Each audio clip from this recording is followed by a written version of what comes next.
Welcome to the theater. Take a seat, grab some popcorn, and get ready for another horror movie double bill.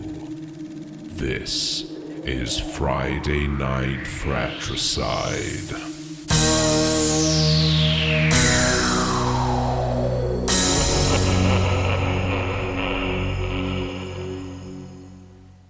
Good evening, and welcome to Friday Night Fratricide.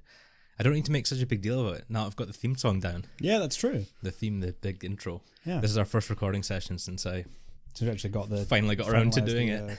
Yeah. I noticed that when I was doing the editing the other night, and I was like, I think it's the second episode, I was talking about like how we're going to do the intro properly, and like how we're going to phrase it and do it, and I was like, I've already done it now. Mm-hmm. I've done the big epic intro with my fun voice modulator, And it's very good. I really like it. I thought it was a bit silly, but Yeah, well, that's kind the of point. love it. We're talking about goofy horror movies, you know? Yeah. It's perfect. Well, you're here with the Happy Brothers. I am Fraser, And I am Ewan. and it's time for another horror movie double bill. Mm-hmm. This week's theme is, what is it again? Lakes. Lakes. That's the one. We're doing lakes this week. Mm-hmm. We've got Very mixed bag. mixed. For lakes? Can it be a mixed bag if there's only two? I mean, they're very different films. Yeah, but a mixed bag implies That there's more. Multiple. Okay, I guess we've got two very mismatched films. mismatched. Yeah. Both good in their own right. In their own way. Yeah. Yeah, neither of them are bad. I don't think. Yeah, I don't know. I certainly liked one more than the other. Okay. We'll I'm see. curious to see which one. Yeah. So my pick for this week was Lake Mungo. Mm-hmm. You hadn't seen that before. I hadn't seen Lake Mungo before. And your pick was Lake Placid. Lake Placid, Which I also hadn't seen. you hadn't seen before. I hadn't seen Lake Placid before either. I'm sure you said that last week. I just need to remind myself which ones you've seen and which one I haven't. Yeah. So I had seen Lake Mungo, but I hadn't seen Lake Placid. And I got it confused with Anaconda, I think. They have a crossover. Do they actually? They do have a crossover. There's a Lake Placid versus Anaconda, which is like That's the amazing. fourth Lake Placid film, and I think also the fourth Anaconda film, maybe. Can we do that next week? Lake Placid versus Anaconda. With Sadako versus Grudge Boy. we could, yeah. Sadako versus I think Kayako? Kiyako, is that it? I can't be? remember his name. I think we should actually do that one week. I think that would be good. That'd be good. Yeah. Lake Placid versus that. We could do the original Godzilla versus King Kong. Yeah. That'd be fun. Freddy versus Jason. Yeah. Oh, there's a lot There's actually. a lot of these.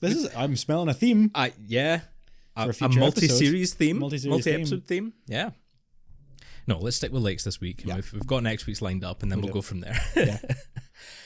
Yeah. Very different films. I'm curious to see where you rank each of them. Mm-hmm. Lake Mungo for me was pretty unknown film. I don't know. I'd never really heard of it until I did. Yeah. And then I sort of saw it popping up on the sort of greatest unknown horror films kind of lists. I don't know if it necessarily... I think it's a bit of a hidden gem. It's not... I suppose it's well known enough that I had heard of it before, at least. But it's not one that stands out to a lot of people as being like a big must-watch horror film or whatever. It's good. Like yeah. We'll get to it. Should we talk about it first? Do you want to go into Lake Mungo? I was doing Mungo first. I was and then we'll do doing Placid. a juxtaposition with Lake Placid, Lake Placid was more sort of bigger budget, it had Hollywood-esque. more famous actors in it. Yeah. It was like a kind of big studio production. Cashed in late sort of 90s. that giant monster fad that they went through. We love a killer animal movie. We do love killer animal Speaking movies. of which, and we don't need to do it now, we can do it when we start talking about Lake Placid. I've got a little game for you. All right, okay. I've got a little killer animal horror movie. Oh, I'm up for a game. Yeah, let's save that for the We'll Lake save Placid that section. the midway point to keep people enticed. Or we could do that. We could do that in the break, the intermission. And we'll do it in the intermission. A little Perfect. intermission We'll game. do that in the intermission. Sounds good. Okay, let's start off with Lake Mungo then. So Lake Mungo, 2008, directed by Joel Anderson, directed and written by Joel Anderson. It's an Australian mockumentary, found footage-esque psychological horror film, I guess, ghost story sort of. Centers around a young woman in Australia. I don't know where in Australia. I can't remember if it specifically says. My I know Australian geography is not great. Lake Mungo is in New South Wales. Okay. But I don't know if they are as well. Because most of the film isn't centered around It's in- Lake Mungo itself. It's just in plays a big role in Ballarat. it. Ballarat, okay. Which I believe is a real place. But I Lake Mungo is a real place. Lake Mungo is a real place. Yeah. I know. Yeah. They're in Ballarat. I don't know where that is, but Yeah. So, young 16-year-old girl, Alice Palmer, has passed away. She was out swimming in a lake and has drowned. Obviously devastating for the full family. Her brother and her parents, and they sort of interview her friends and stuff as well. And it's the whole story is played out through a series of interviews, intercut with sort of mobile phone footage. They set up some cameras around the house occasionally. When things start to go a bit amiss, spookier. they start to think that her soul, her ghost, has come back to get in touch with them, I suppose. And it's a bit of a... They don't really explore the sort of themes of grief as much. You can tell I've been listening to the editing from Don't Look Now, because that's what we were talking about then. Yeah. But yeah, they don't really go hugely into that. There is a bit of sort of on the surface about the parents dealing with it, how the brother deals with it, her friends and whatnot. But it's more just sort of them chronicling what happened in the aftermath of her death. Yeah.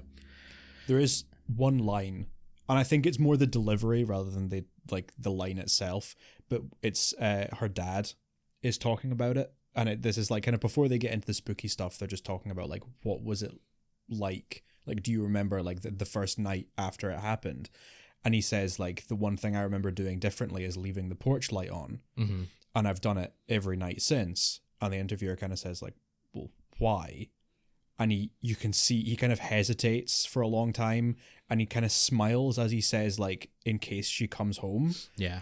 And it's this like, he's kind of like trying to be lighthearted. He's like trying to be, I was thinking about this like stereotypical like Aussie dad, where he's like kind of joking around, but the way he delivers the line, you can tell he's just it's quite emotional, totally heartbroken. Yeah, because there is sort of the first 5 or 10 minutes or so, they play it off like she's just gone missing. They couldn't find the body, and then they do. The dad goes and identifies the body, but the mother doesn't. She doesn't want to see her in that state. Basically, drowned bodies are not a particularly nice sight to look at. So yeah, fair play. And after that, the brother sets up cameras around the house, and they start to capture what looks like Alice's ghost wandering through the house. He takes a photo of the back garden, and it looks like there's someone standing there. So they start to get a bit more like, oh, is she coming back? Whatnot.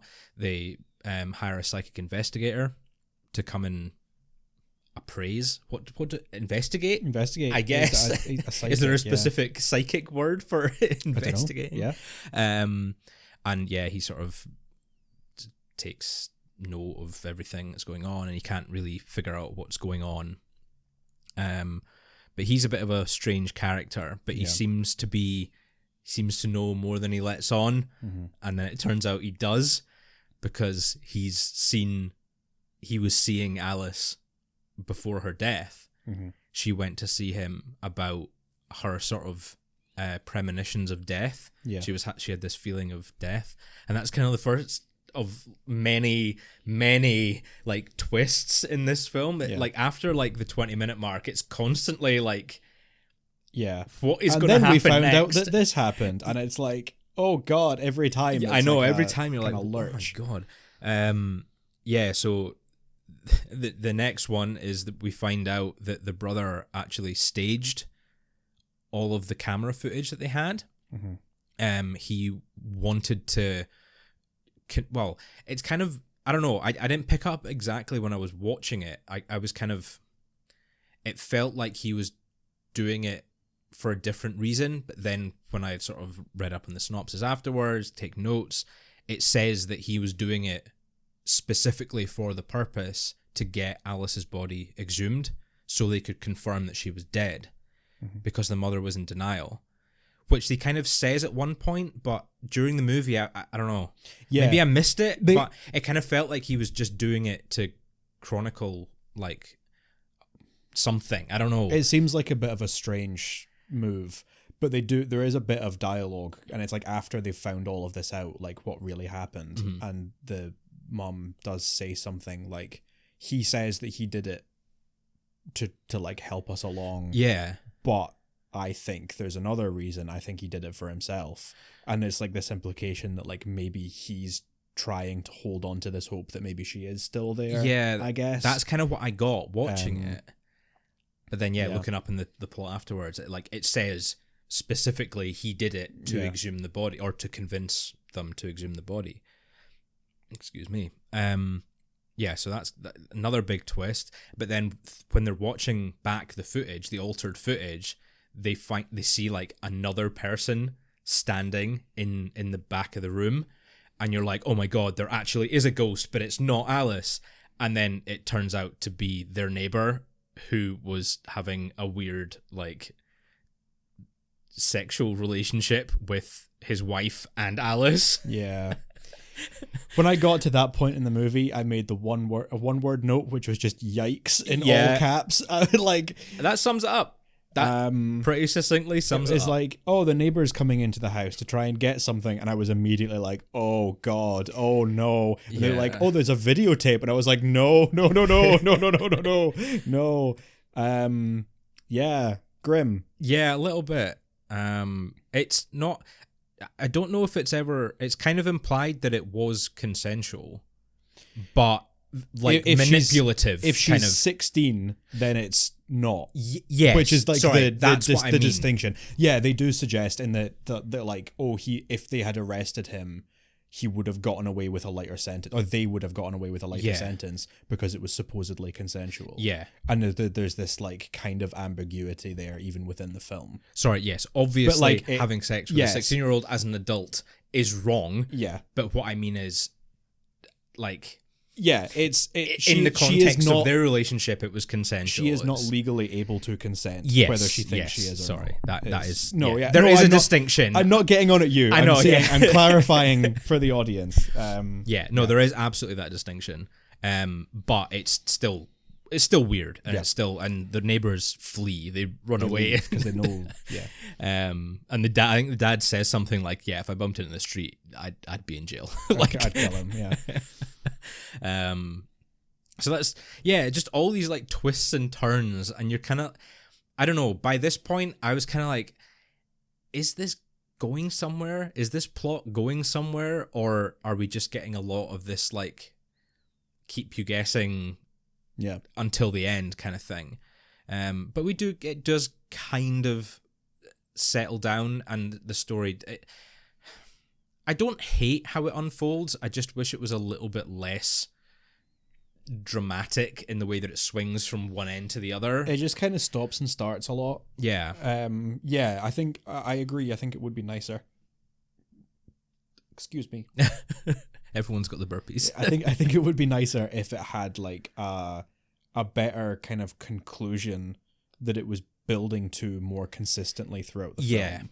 It goes back and forth, like big dramatic reveal, and then everything went back to normal for a bit, and then there's another big dramatic reveal, and like it's not bad. It's a very engaging story to be following, especially in the kind of mockumentary format where it all feels very real. Yeah. Like realistically, that is what would happen if you were following a story that was taking place over several months. It wouldn't be like one big build up to a big conclusion. And so it doesn't necessarily like take away the sort of supernatural elements. It doesn't feel out of place in like a Netflix documentary. Oh no, you know what? Like those kind of weird events do happen. It feels like a true crime. Yeah. But it does eventually build up. We get Alice's ex-boyfriend comes forward with phone footage of Alice acting weird on a school trip to Lake Mungo, and that prompts the family to go out there and kind of investigate and see why she was acting strange, was there a reason for it and whatnot. And they find her phone like dug into the ground. She buried it. And on that phone is this. I think this scene is really creepy. It's really unsettling, of her videoing walking across. It's not on the lake, but like near the lake, I guess. Yeah. Across to this other figure, and as you get closer and closer, you start to realize what it is, and it's her dead body from the future. Mm-hmm. And you don't know if it's like, a premonition, or if it's a ghost or spirit or something. That's kind of left ambiguous, but it's a really like creepy build up, and you get this really great jump scare on the like phone footage of the ghost like coming towards her. Mm-hmm. That scene almost makes the rest of it worth it. That was they definitely planned that to be the focal point. That's where the film really kind of comes together, I think. And even then, I kind of like how they do still leave it somewhat ambiguous. They don't confirm what it is she saw. Yeah. If it is a creature, if it is a spirit, if it is just a premonition. Mm-hmm. And I kind of like that. It leaves a little bit to the imagination, which is always fun. Mm-hmm. And of course, the film, ends with no real conclusion. Alice is very much dead. She saw something, but no one really knows what it is, and the family are kind of getting on with their lives. And then we see like photos taken after Alice's death, mm-hmm. and you see her like in the background as a ghost, presumably, I don't know what, in the background of all these photos, family photos. Kind of still in the house. And it's, it kind of ties everything sort of together with this, weird ambiguity as to what actually happened. But the family kind of got closure, and enough closure, I suppose. Yeah. Maybe not full closure, but enough to carry on with their lives. Mm-hmm. I like the low budget aspect to it. Yeah. I like that it, as you kind of said, it does feel very real. It feels exactly how those events would play out in real life. Yeah.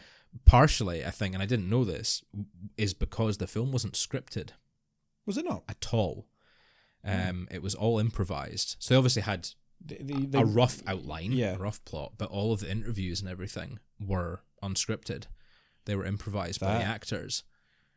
It makes sense, but it also makes it so much more impressive. Yeah. Because it doesn't feel like it at all.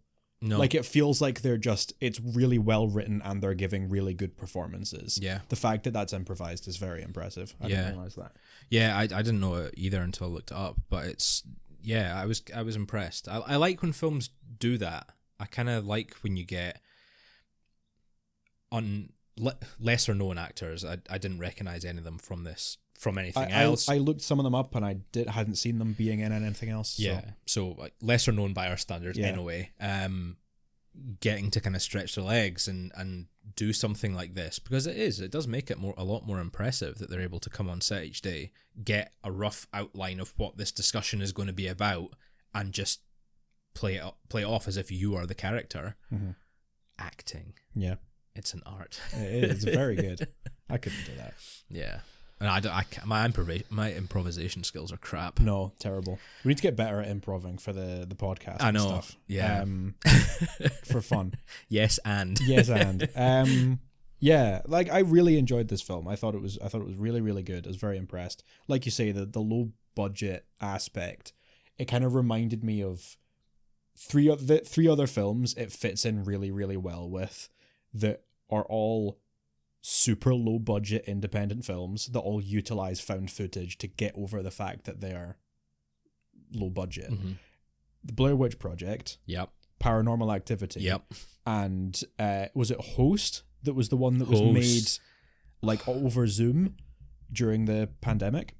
That's coming up, by the way. That's going to be on my list. Is that one that you're going to do? Oh, 100%. Okay. I absolutely adore Host. I've not seen Host. Oh, I've not seen it. Oh, even better. I need to do it. Yeah, but like it's that way that they're like, they didn't have the budget to do anything big and dramatic and big, so they did the best they could with what they had, and that's why it works so well. Yeah. And like I feel like all four of those films really have that in common. Yeah. Like some found footage film, like Cloverfield, it's not a bad film, but it's like the found footage there is just a gimmick that they're utilizing in a big budget, super high production value film, and that's why it falls flat. Or that Chronicle, the one with like they're like little superheroes or whatever. I liked Chronicle. I remember kind of enjoying it. It's been a long time since I watched it. But like these are super big budget films. Yeah. So they don't translate well into found footage. The found footage is just a kind of a gimmick that's kind of tying it together. Whereas Lake Mungo, Blair Witch Project, whatever, they're doing found footage because it's the only thing they can do, and they're just making a really good go of it. Yeah. And it works really well. I do agree with you, but I would also counter it by saying that for every paranormal activity that we get, we can also get something like Gone Jam Haunted Asylum. Oh, yeah.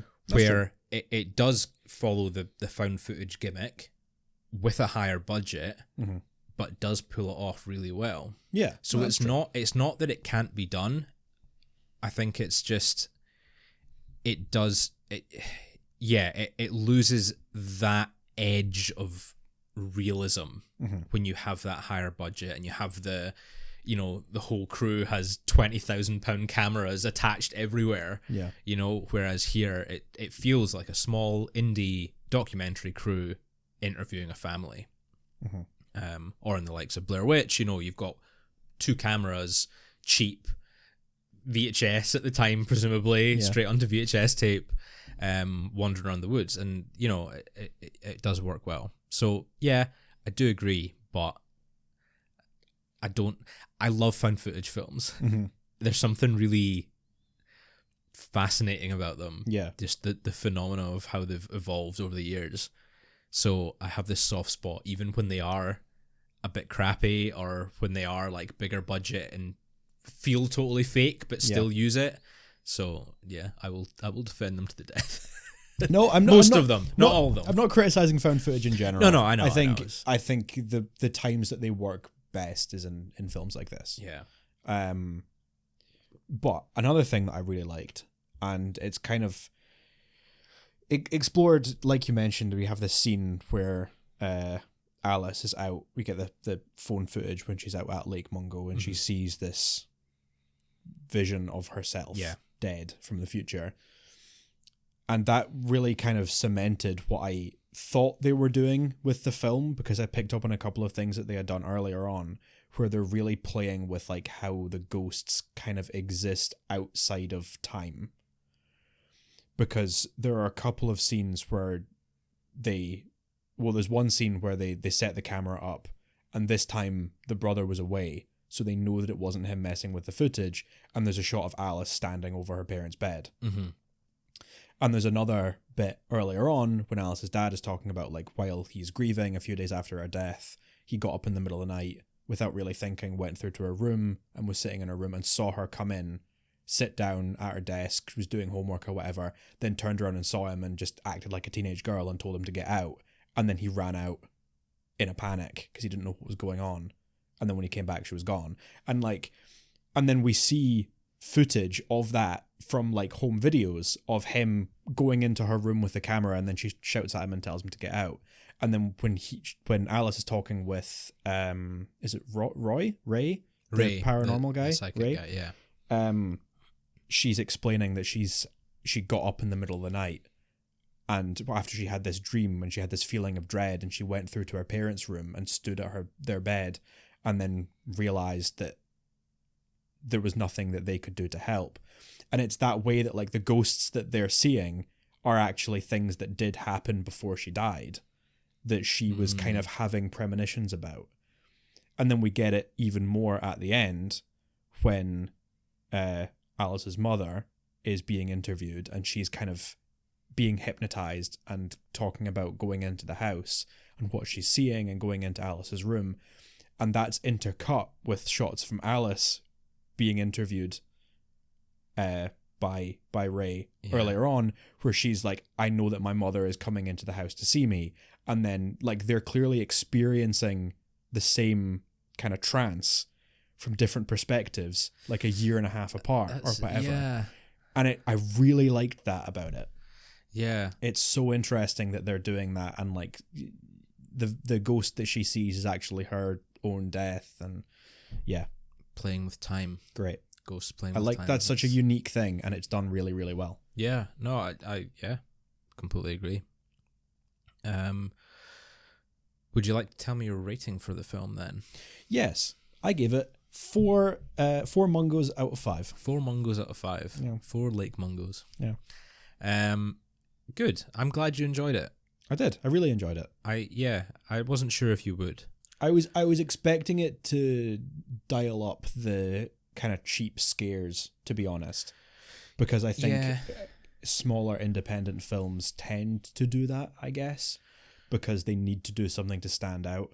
And I was impressed by how kind of restrained they were. There's really not it's many moments. It's not a scary film at all. It's very spooky, and because it's exploring like the supernatural stuff, it's still very much a horror film, but it's not scary. Yeah, no, I agree. The moments, I think, particularly the moments with like the found footage, where you're watching the video cameras back, and there's this element of you are watching a horror film, therefore you are expecting something to happen. There's this sort of weird unease watching these old tapes that you're looking in the corners waiting to see something happen, and that's done really well. And they don't, as you say, resort to like jump scares or anything like that. There is that one on the lake, but it's a horror film. You're allowed a couple of jump scares as long as you don't overuse them. Good. So I was a little bit more critical than you. I don't know if it's because this isn't my first time watching it. Yeah. I did watch it a couple of years ago. I gave it 3 out of 5 stars. Okay. And I think the main reason for me being more critical is that I do get a little bit of whiplash going back and forward between these sort of plot reveals. Like I say, it is something you'd expect from a real documentary. If they're making a documentary like this, you expect all these twists and turns, and it's not unheard of. But when I'm watching a horror film, it kind of took me out of it a little bit. Yeah. I don't know. I wanted to be more involved in the horror and like exploring the ghosty business, you know? Yeah. I didn't want to know about her relationship with the neighbors, you know, and that kind of thing. Yeah. It kind of takes you out of it a little bit. There are definitely some bits that are put in that don't feel totally necessary. I mean, it feels like they're going for a real kind of character driven thing when we're getting interviews with like the Alice's grandparents, specifically Alice's grandmother. There's a whole thing that like June, Alice's mother, doesn't get along well with her mother, and there's kind of like the two of them being interviewed, they kind of make comments about each other, and it's like, oh, is this actually like a family thing that like has caused all of this or whatever, and they don't really go anywhere with it. So yeah, I doesn't necessarily feel super well structured. I mean, I think that kind of lends into making it feel like a real documentary, I should say. But no, I agree that's not great. Yeah, it's not to say it's a bad film. It is enjoyable. It does have a lot of scary moments. I would definitely recommend watching it. But if I'm putting my little critical hat on, I'm gonna lower the Mungos. Lower the Mungos. Fewer Mungos. Fewer Mungos. Cool. I'm glad you enjoyed it. Another film that I would recommend if you enjoyed Lake Mungo is The Tunnel. Okay. It's another Aussie horror film. I would like to have it on the podcast at some point, but I'm not sure when. We're still working out themes and stuff, but probably will be on at some point. But I just wanted to shout it out because it is another Australian mockumentary horror film. It is phenomenal. It is better than Like Mungo, Mm-hmm. in my opinion.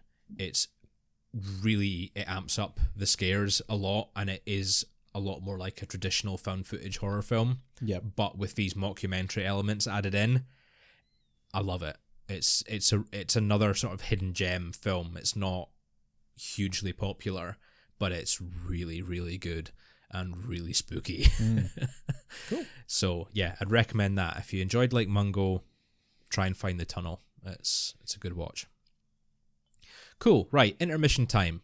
Intermission. Let's all go to the lobby and get ourselves a quiz. I believe you have some sort of quiz for Yeah, me. well, kind of. It's not really a quiz. It's a little game. Some sort of fun activity Some for kind of us. fun little activity for 5 minutes before we kick off our next film. Yeah. So, Lake Placid, our next film, is about a giant killer crocodile. Yes.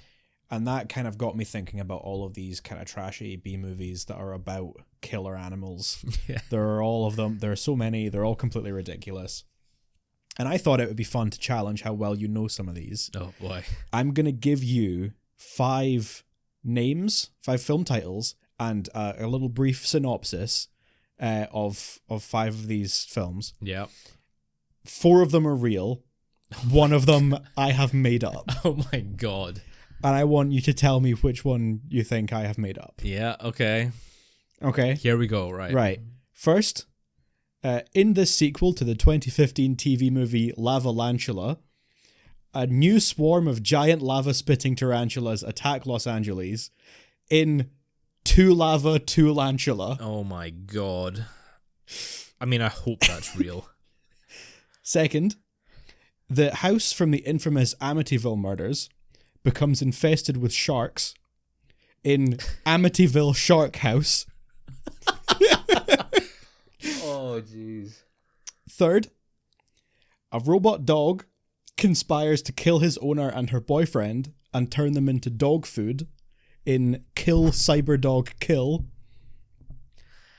Yep. Fourth, a NASA spacecraft returning home from Venus crashes and releases its radioactive cargo, mutating the local wildlife in Weasels Rip My Flesh. And fifth, when a mad scientist crosses the DNA of a killer whale and a wolf, only one creature is strong enough to stop it in Sharktopus versus Whale Wolf. Okay. So I've got one that I know is real, Okay, which is the middle one, the robot dog, yeah. because that's Wallace and Gromit. Okay, That's a close shave. yeah. You've got it. That's the one that it's not a real horror film. So that is the one that I made That's up the one you because made I up. was describing the plot of Wallace and Gromit right. in a close Well, shave. okay, right. The other Fine. 4 are real. Oh my god, I don't know if I should be impressed or ashamed to like horror films at this point. I'm surprised that you got. I shouldn't have done that. Now I'm surprised that you got that I was making a Wallace and Gromit reference. Oh man, It would have been funnier Don't- if you don't- hadn't realized. Don't try and swing the Wallace and Gromits past me. I know my Aardman. Side note, did you see that Aardman are doing a Star Wars episode for Star Wars Visions? Are they? Season 2. Yeah, and I can't wait. That's pretty cool. This isn't a Star Wars podcast, but That's pretty cool. very cool. Yeah. It's not an Aardman podcast either, but note on Aardman, one of like a friend of a friend or like one of my partner's classmates who they studied animation together at university. She's going to work at Aardman. Oh, really? She's like gotten a job working at Aardman. That'd be excellent. I'm really jealous. Yeah. If I like that would be if I went into animation, the dream for me would be working at Aardman. Would you So, make like, a real? Would you make that? I would horror- make Kill Cyberdog Kill. Kill I would, Cyberdog yeah, Kill. Absolutely. That was good. Yeah, no, that was good. And honestly, I wasn't sure if you were doing that as like it was either you've taken that plot and made it a fake horror film, Yeah. or you were tricking me and that was one of the real ones. Yeah. So yeah. No, the rest are real. Two Lava, Two Lantula. Oh, That's my the God. fun. The fact that that's a real film and that's what the sequel to Lavalantula is. That's the funniest thing I've ever heard in my entire life, and I love it. Similarly, Amityville Shark House is just. I don't think I can watch another it's Shark so House funny. film After House Shark. after House Shark. After we watched House Shark. That was 2 hours of my life I'm never getting back. You never get any hours of your life back. No, but that was you spent these 2 hours watching House Shark. I did. That was a long film. That was can't- so much longer than any B movie has any right to be. You can't unwatch House Shark. If only. If only. Go and watch House Shark. Everyone go and watch House Shark. Don't. It's probably still on Amazon Prime or whatever. Oh my god. Yeah, you have to troll for like 20 minutes through the list of B movies before you find it. I think it's got about half a star. Yeah. Jeez. Yeah. Okay. Well, we need to watch these 4 We need to films watch now. Two Lava, Two Lantula, Amityville Shark House, Weasels Rip My Flesh, and Sharktopus versus Whale Wolf. Yeah, we need to. Yeah. We need to do that at some point. Absolutely. Maybe we can start doing like bonus episodes and they're just B movies. Just B movies. But I mean, we could do B movies. We can as include part of B the movies main- in this. Yeah. I'm planning on doing that when I don't get see the why right. not. I have some on my list. I'm excited to talk Yeah. about. Okay. No, that was good. I enjoyed that. If you have any more intermission activities, I'm well up for little quizzes or whatnot. Yes, I will keep intermission. Sorry, my car keys keep falling out my pocket, and I'm paranoid that I'm going to lose them, so I'm going to put them on the table. Don't lose them there. Yeah. Yes, I will try and come up with some more fun activities when I think of them. In the meantime, why don't we talk about Lake Placid? Why don't we? Kick off our second half. You kick off our second horror movie? Kick off talking about Lake Placid. So, yeah, Lake Placid is a horror comedy from 1999 about a giant crocodile. It's You're really selling it here. about a giant man-eating crocodile in Maine. Yep. Which I think is hilarious because it's played like an adventure movie. Mm-hmm. They keep finding like snakes and big bugs in the forest, and they're like camping out in the wilderness, and they're acting like they're in like the jungle, like the rainforest, and they're in Maine. That's really funny to me. That's where they filmed Murder, She Wrote. You're telling me that place has giant crocodiles? Angela Lansbury just cutting about in the woods. Angela Lansbury. Well, Betty White's there. That's true. Betty White's cutting about in That's the woods. true. Yeah. So I was actually, sorry to cut you off, but that was going to be my first question.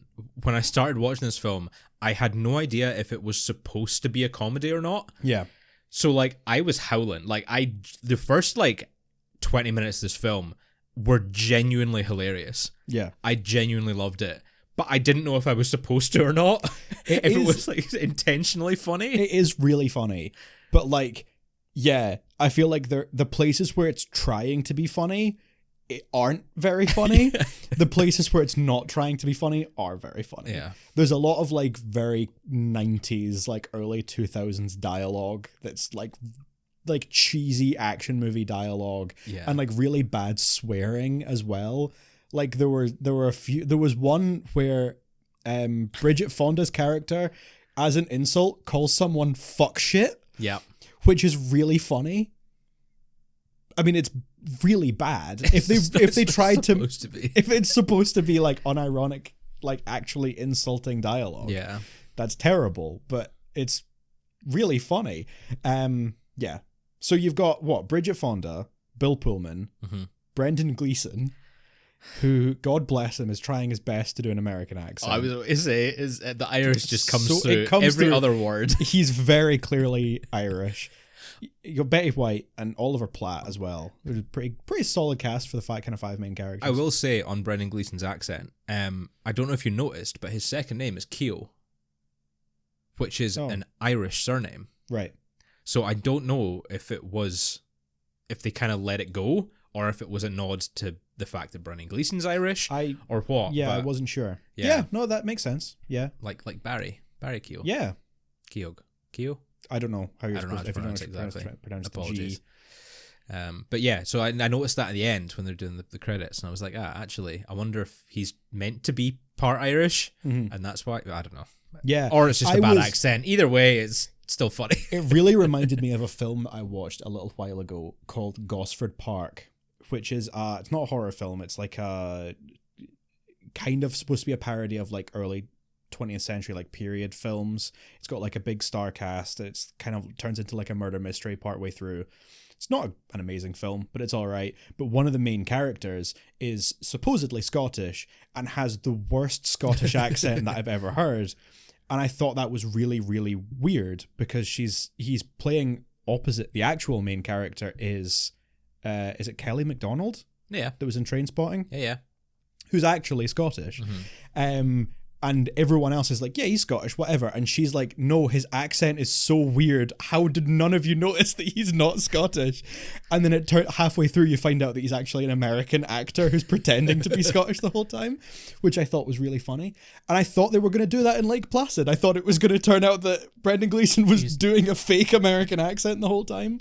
And then the film ended and I was like, oh, okay, I guess that was actually him doing his best. Yeah. Oh, bless him. Bless his heart. Yeah. Yeah, so Brendan Gleeson's the sheriff of Yep. a small town, which is being plagued by crocodile attacks, or at least A single crocodile attack. Someone dies getting bitten in half by a crocodile. Fucking brutal, by the way. Very brutal. For the first 5 minutes of the film, like, It's- that was really graphic. It's pretty graphic. I love how Brendan Gleeson's just like, oh, Okay, he's in half. I guess I'll just row back to shore. time to go back to shore then. Like, I'd be freaking out, man. Fiddle-dee-dee.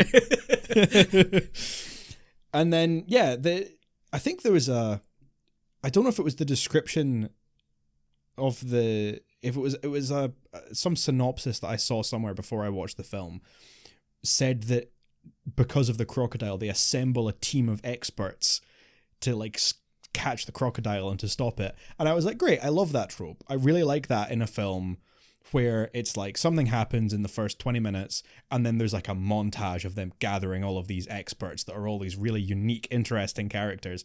And I was really excited for that. And then it's like, Bill Pullman is just like another cop, basically. He's from like the wildlife. the Game and Fish Oh, yeah, Administration or whatever.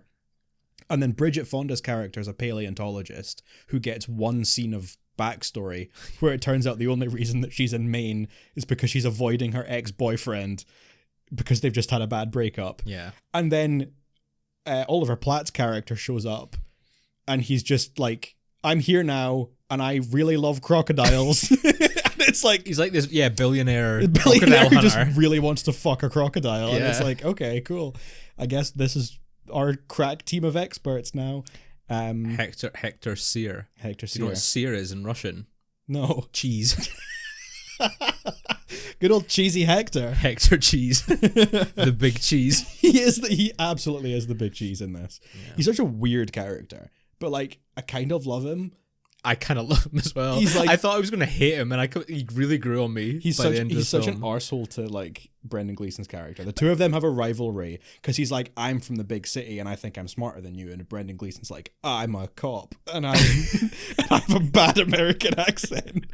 So they kind of like, and then they sort of bond, and then by the end of the film they have like a begrudging respect for each other, and it's that whole shtick. Yeah, and then so like what they're hunting the crocodile. Mm-hmm. They go to investigate the one house that's on the lake, which is owned by Betty White, who is she's a widow. Betty White's character. Betty White's character not actually, is a widow. It's not actually. that owned would by be Betty amazing White. if she was playing It herself. would be funny. though. It would be really great if she was playing herself.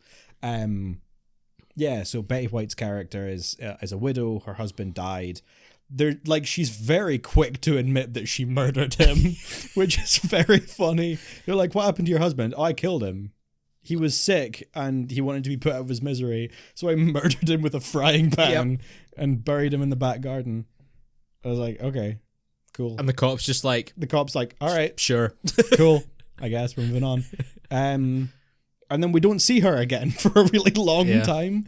And I knew that the twist was coming with her character. Like I knew that that's what was going on. But I did think it would be really great if they got Betty White in just to have her for like a 3-4 minute long scene where she just confesses to murdering her husband and then they just move on and we never see her again. That would have been really funny. Yeah.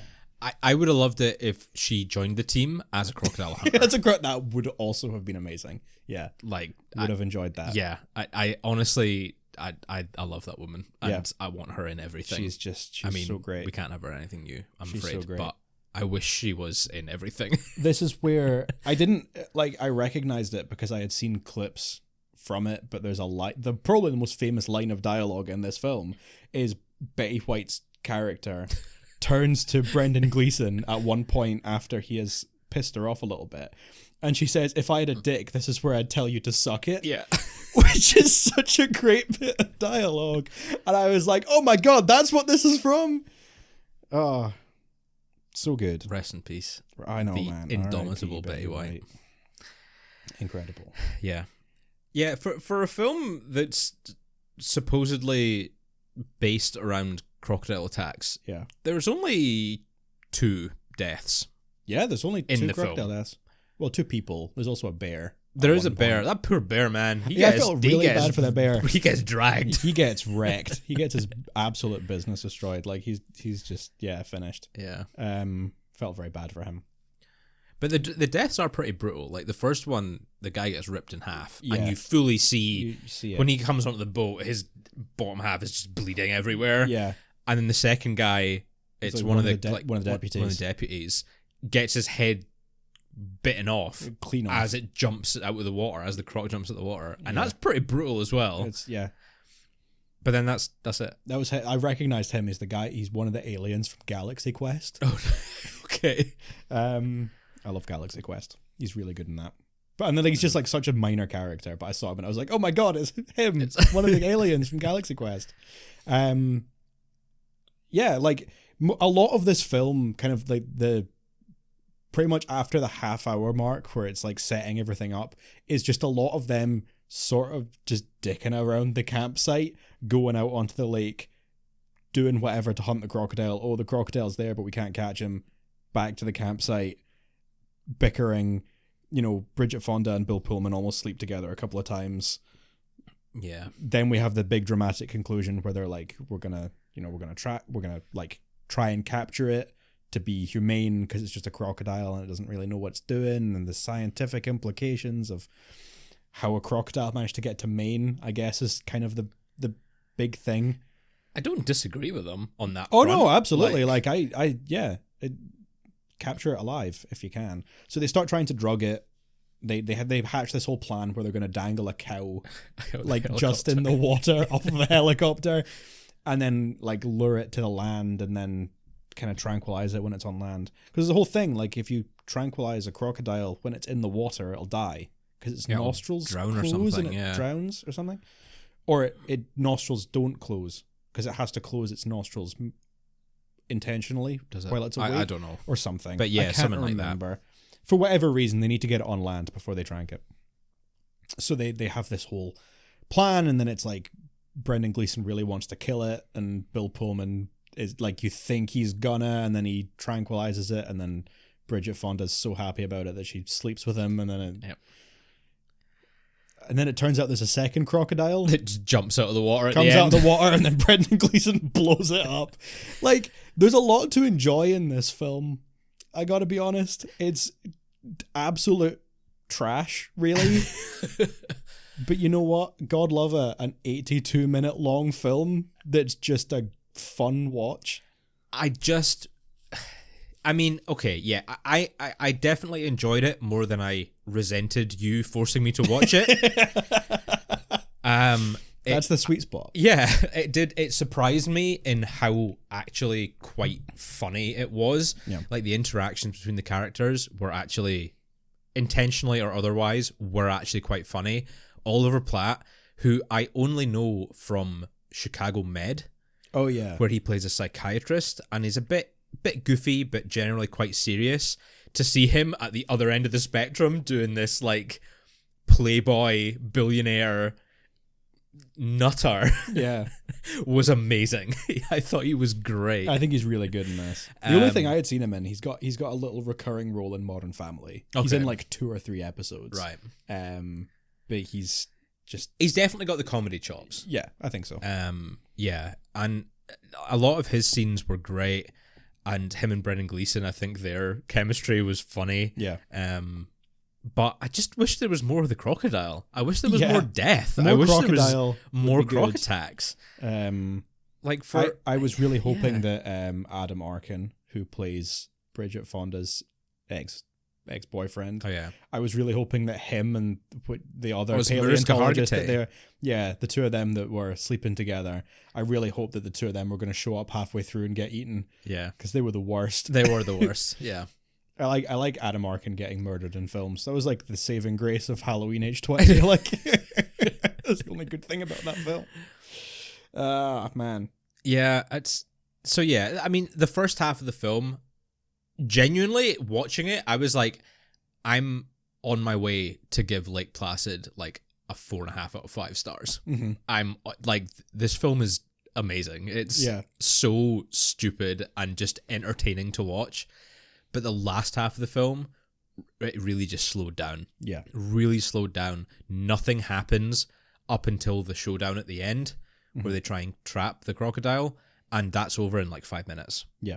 And that kind of really just took the steam out of my sails. Yeah. Let the croc out of my water. Yeah. You know? Mm-hmm. You know what I'm saying? I know what you're saying. I'm picking up and laying down. Yeah, I agree. I like went into it, and at like the first maybe 20 minutes or so, I was like, yeah, this is good. This is a good pick. And then it got to the end, and I was like, that like it really drags. Yeah. Kind of through the middle and like up to the conclusion, it really drags. We get the reveal maybe like 3/4 of the way in that Betty White was feeding the crocodile intentionally and kind of keeping it as a pet. Yeah. And that it was actually she had fed her husband to the crocodile. Accidentally. Supposedly. Yeah, he had fallen in the water and got eaten, and she kind of just went, oh, well, all right. And then just continued feeding it. And then, yeah, big dramatic reveal at the end over a bit of Bob Marley that the two crocodiles had mated, and there are little baby crocodiles in the water. She feeds them.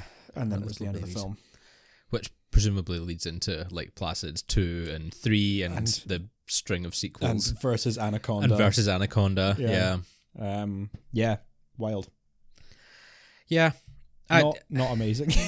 My last note was that wasn't a great film. Like, it's just, you know what, not bad. You know what? It had so much potential. If they'd leaned into the comedy more, and they'd actually had more of the crocodile in it and more attacks and stuff, that genuinely would have been a really, really good film. Mm-hmm. It would have been just a great popcorn flick. Yeah. And it only has itself to blame. Yeah. Going through it. But yeah, there's stuff to love. As you said, some of the dialogue's really funny and really silly. Mm-hmm. The deaths are actually pretty brutal. Betty White, just a standout in everything. Can't not love her. So yeah. What did you rank it? How many Placids did you give it out of? I gave it a pla. I give it a pla. A right half. I give it. Well, not a right half, as in like a right old half, not like left versus right half. Okay. I gave it a right old half. A good 2.5. A good 2.5 out of 5. Okay. The pla. Interesting. Because then it's Sid is the second half of the word. So I just said the first half. Okay. Yeah. Okay. Got you. Yeah. Yeah. Pla. I give it 1 lake pla. 1 pla. Cool. What did you think? I give it 3. Okay. I give it a 3. It's not. I didn't think it was bad. I like it was fun for a while, like kind of building up into it, and then it really dragged in the second half. There were aspects of it that were a lot of fun, like the dialogue and the characters were, quite quirky in places. I think it is kind of like a parody of these like adventure monster hunter-y films. Yeah, it did feel at points that they were just poking fun at films like these. Yeah, but it doesn't really do enough to steer into that. No. So it's a very kind of middle of the roadie, which is disappointing. I would have liked if either it had been much, much better done and it had been dialed properly into horror comedy, like you say, and like they'd really gone for it. That would have been great. Or if it had been trying to take itself seriously and just had been worse, it would have been more fun to watch. Yeah, that's true. It's a little bit disappointing that it kind of falls into that middle ground of being like competent, but like not exceptional. so it just isn't really worth watching. Yeah, falls a bit flat.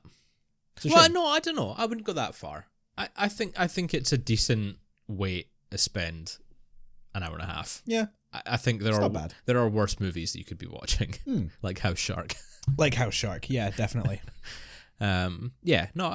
It's fine. It's a middle of the road, bit of popcorn, Mhm. late night watch. Yeah. Yeah. It's whatever. It's whatever. It is. It is whatever. Okay. Well, there you go. That's our lakes. Yeah. That's our lakes for this week.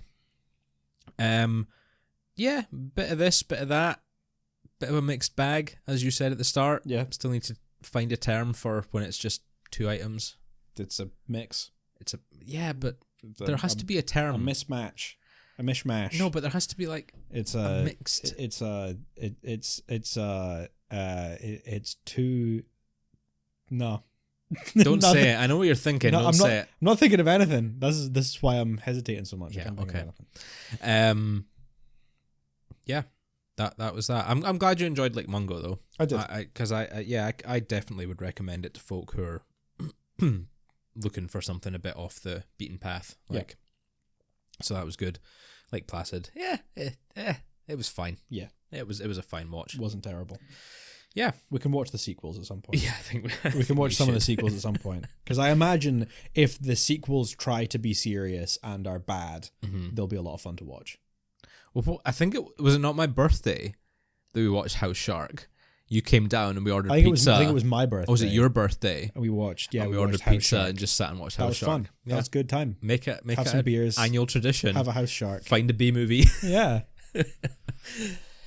Yeah, Lake Placid 2 next time. Mhm. Or Amityville Shark House. Amityville Shark House Yeah. would be a good one. Okay. Well, moving on to next week. What have we got? What have we got next week, Fraser?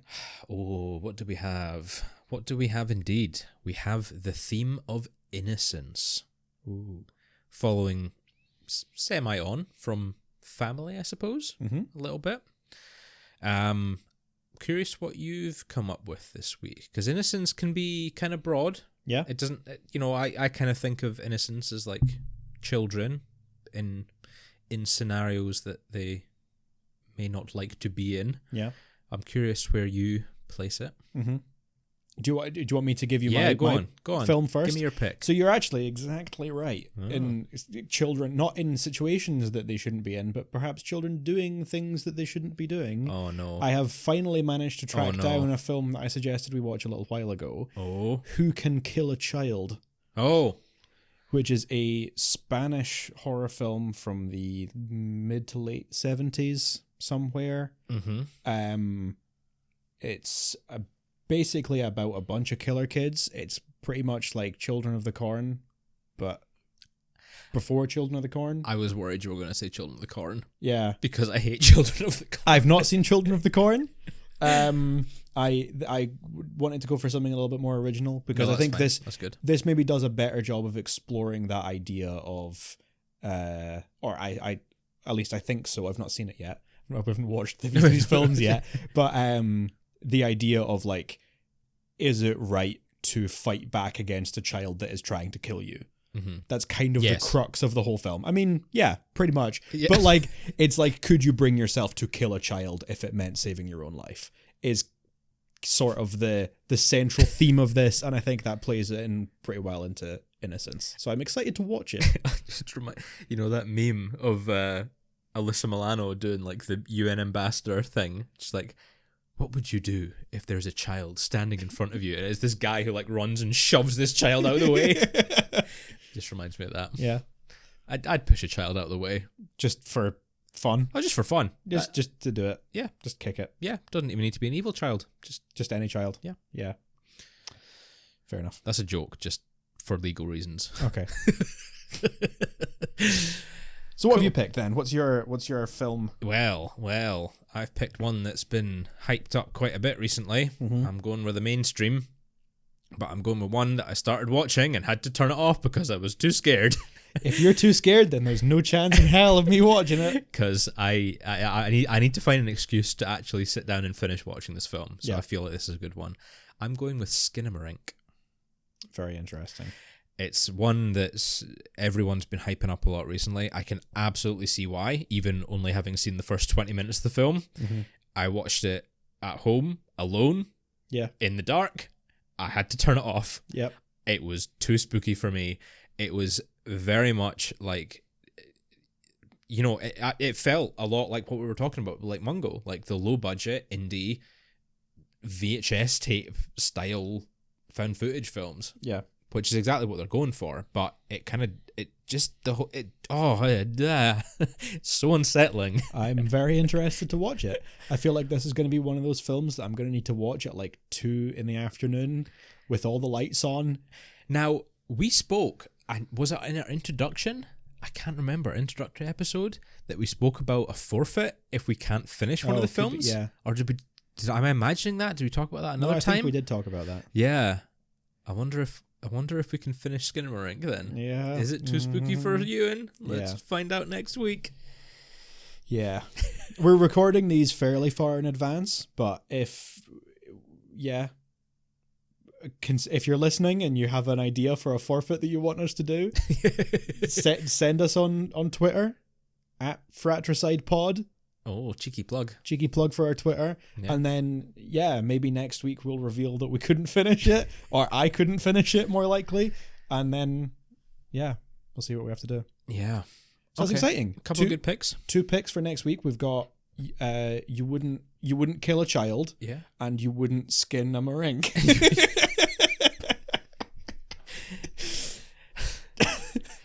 Like you wouldn't steal a car, you wouldn't skin a marink. You wouldn't skin a marink. Good. A couple of good picks. Well, join us next week for more spooky discussions on spooky films and our horror double bill. Yep. And our horror double bill, where the theme will be innocence. We will see you next week.